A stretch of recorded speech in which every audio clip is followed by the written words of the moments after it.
আসানসোলের রবীন্দ্র ভবনে খ্রিস্টানদের পবিত্র উৎসব গুড ফ্রাইডে অনুষ্ঠানে অংশ নিলেন পশ্চিমবঙ্গের আইন ও শ্রম মন্ত্রী মলয় ঘটক। এই অনুষ্ঠানে আয়োজকরা মন্ত্রীকে স্বাগত জানান।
मौजूद है गुरदास चटर्जी, कार्यक्रम का जो मेन राजा पस्टर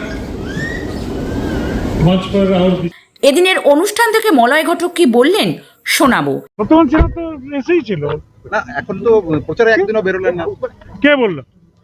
সত্যগণ সিনহা অলরেডি হীরাপুর ব্লকের পর থেকে তো আর কোনো আসেনি। হ্যাঁ, সত্যগণ সিনহার নাম তো আরো আগে ঘোষণা হয়েছে, প্রথম ঘোষণা হয়েছে, এবং তিনি তারপরে হীরাপুর ব্লকে কনফারেন্স করেছেন, রানীগঞ্জ ব্লকে কনফারেন্স করেছেন, উত্তর ব্লকে কনফারেন্স করেছেন, বিভিন্ন জায়গাতে গেছেন।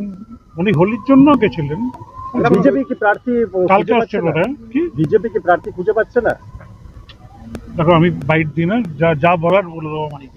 আসানসোল থেকে ওয়াসিম খানের রিপোর্ট, 24 ঘন্টা লাইভ। এবার আরো বৃহৎ পরিসরে আর চন্দ্রা জুয়েলার্স। গোল্ড, ডায়মন্ড এবং সিলভার জুয়েলারির সেরা সম্ভার, আর পাবেন নতুন নতুন ডিজাইনের আকর্ষণীয় গহনা। আপনাদের চেনা ঠিকানা স্টেশন রোড, কাঁচরাপাড়া, এক্সপ্রেস বাজারের পাশে। আর চন্দ্রা জুয়েলার্স।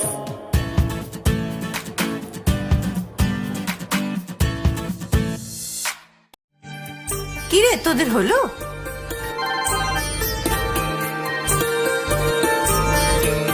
দিদি, বর এসেছে।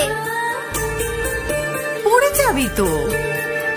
আমার বিয়ে, আমার বেনারসি, একটা নতুন গল্প তার, মন ছুঁয়েছে মনের মানুষ, স্বপ্ন যে আজ রঙিন আরো।